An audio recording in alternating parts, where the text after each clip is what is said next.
نبی اکرم صلی اللہ علیہ وسلم نے ایک مرتبہ 3 دفعہ قسم کھائی، واللہ لا یؤمنو، واللہ لا یؤمنو، واللہ لا یؤمنو، خدا کی قسم وہ شخص مومن نہیں، خدا کی قسم وہ شخص مومن نہیں، خدا کی قسم وہ شخص مومن نہیں۔ واقعہ یہ کہ ہم تصور نہیں کر سکتے کہ صحابہ کیسے لرز گئے ہوں گے، کانپ اٹھے ہوں گے۔ کون وہ بدبخت ہے، کون وہ شقی ہے جس کے بارے میں اللہ کے رسول 3 دفعہ قسم کھا کر فرما رہے ہیں کہ وہ صاحب ایمان نہیں۔ قیل من یا رسول اللہ، کسی نے ڈرتے ڈرتے پوچھا ہوگا اے اللہ کے رسول کس کے بارے میں ارشاد فرما رہے ہیں؟ اب جواب سنیے، الذی لا یامن جارہ بوائقہ، وہ شخص کے جس کی ایذا رسانی کی وجہ سے، جس کی بدخلقی کی وجہ سے اس کا پڑوسی امن میں نہیں ہے۔ یہ کوئی گناہ کبیرہ ہے؟ آپ کی فہرست میں تو گناہ ہی نہیں، کبیرہ کیا سوال، صغیرہ بھی نہیں۔ زیادہ آپ یہ کہیں گے کہ ذرا بد اخلاقی ہے، کج خلقی ہے، بس اچھا کردار کا معاملہ نہیں ہے، یہ کہیں گے، گناہ کی فہرست میں نہیں آئے گی بات۔ کبیرہ بہت بڑی شے ہے، لیکن اس پر اللہ کے رسول نے 3 دفعہ قسم کھائی، ایمان نہیں ہے، ہرگز نہیں ہے، خدا کی قسم نہیں۔ اب بتائیے ایمان اور عمل علیحدہ ہو جائیں گے کیا؟ یہ ہے مسئلہ جو امام بخاری کے سر پہ ہے۔ اور سنیے، فرمایا حضرت انس ابن مالک نے، یہ روایت جو میں نے آپ کو ابھی سنائی ہے یہ کوئی ایسی ویسی روایت نہیں ہے، متفق علیہ ہے، بخاری اور مسلم دونوں میں موجود، اس سے اونچا درجہ روایت کا ہے ہی نہیں۔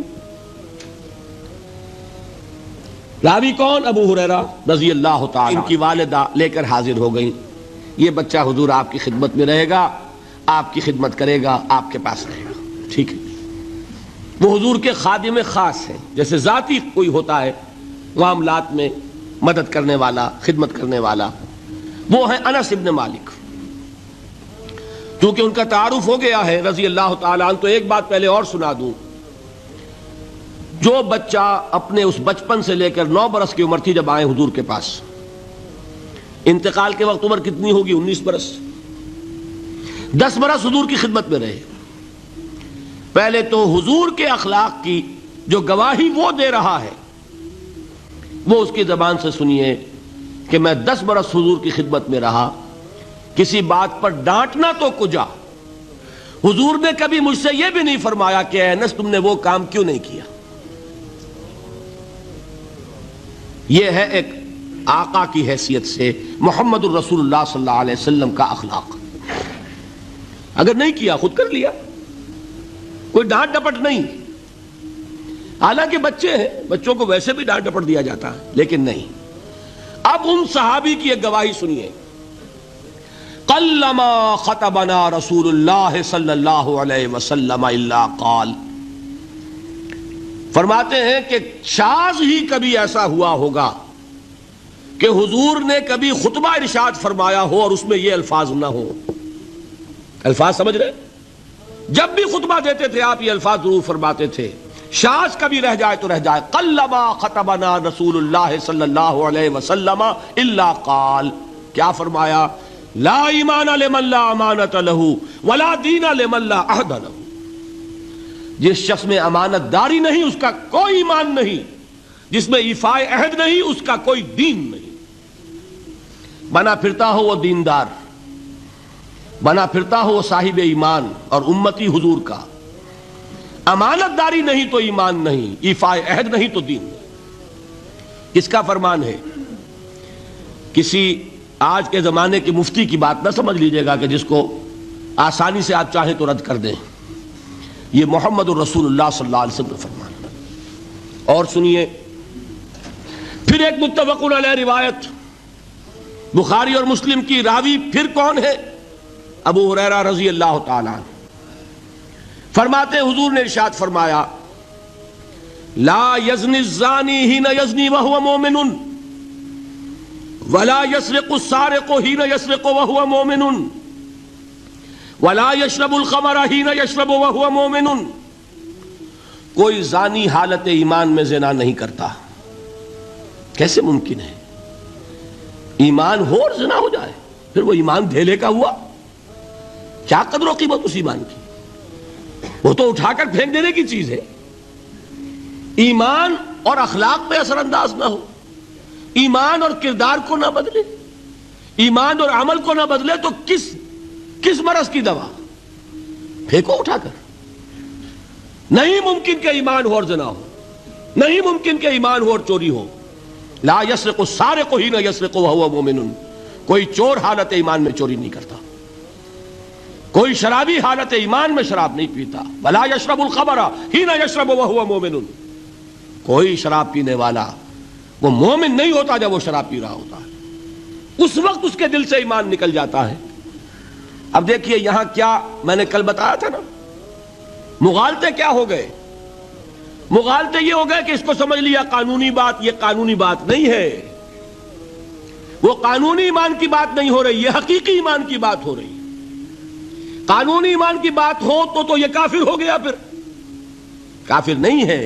قانونی ایمان کا دار و مدار قول پر ہے. یہ وہ حقیقی ایمان ہے، قلبی یقین والا ایمان. اس کے بارے میں فرمایا جا رہا ہے وہ دل سے نکل جاتا ہے تو گناہ ہو سکتا ہے. ایک اور حدیث میں حضور نے اس کو اور واضح کر دیا، جب کوئی شخص گناہ کرتا ہے تو ایمان اس کے دل سے نکل کر اور اس کے سر پر منڈلاتا ہے جیسے پرندہ ہو. اگر توبہ کرتا ہے تو واپس لوٹ آتا ہے، توبہ نہیں کرتا تو رخصت ہو جاتا ہے. بتائیے کوئی اشتباہ ہے گیا؟ لیکن خدا کے لیے دو انتہاؤں سے اپنے آپ کو بچائیے. ایک انتہا یہ کہ اس حدیث کی بنا پر آپ کافر قرار دے دیں. یہ غلطی کس سے ہوئی؟ کل بتایا تھا بھائی، کس سے؟ خوارج سے. خوارج سے یہی غلطی ہوئی. وہ فارسی کا ایک مصرع ہے کہ مردی و نامردی قدم فاصلہ دارد. یہ باریک جیسے بال کا سا فرق ہوتا ہے لیکن زمین و آسمان کے نتیجے نکل آتے ہیں. انہوں نے ایسی حدیثوں کی بنا پر یہ فیصلہ کر دیا پھر اگر ایمان نہیں ہے تو کافر ہے. کتنا یہ آسانی سے نتیجہ نکل آیا. ایمان نہیں ہے تو کافر ہے. لا ایمان لمن لا امانت لہو. کوئی شخص امانت میں خیانت کرتا ہے تو اس میں ایمان نہیں ہے، ایمان نہیں ہے تو کافر ہے. کافر ہے تو مرتد ہے، مرتد ہے تو واجب القتل ہے. کہاں سے کہاں بات پہنچ گئی؟ بہت بڑی غلطی، بہت بڑی گمراہی. دوسری طرف ایک ہمارے ہاں اور انداز ہے کہ وہ جنت و دوزخ کے فیصلے اور قیامت کے اور آخرت کے فیصلے بھی قانونی اسلام کی بنیاد پر کرتے ہیں. انہیں یہ سمجھ لینا چاہیے یہ قانونی اسلام دنیا میں مفید ہے، آخرت میں وہ یقین والا ایمان ہوگا تو مفید ہوگا. یہ چیز ذہن سے نکل گئی. اور برا نہ مانیے، یہ اہل سنت کے اکثر عوام کے ذہنوں سے یہ بات نکل گئی. وہ یہ سمجھتے ہیں ہمارے پاس سرٹیفکیٹ ہے، ہم مسلمان ہیں، مسلمان ہیں تو صاحب ایمان ہے، صاحب ایمان ہے تو جنت ہم پر واجب اور دوزخ ہم پر حرام. یہ آپ کے دل میں لکھا ہوا ہے کہ نہیں؟ جب دل میں یہ لکھا ہوا ہوگا تو پھر کرو گناہ. کیوں نہ کرو؟ کیوں حرام خوری نہ کرو؟ کیوں رشوتیں نہ لو؟ کیوں بددیانتی نہ کرو؟ جبکہ دوزخ تو آپ پر حرام ہے ہی ہے، آپ کو کوئی چیز نقصان پہنچا ہی نہیں سکتی. یہ مرجیہ کا عقیدہ تھا اصل میں.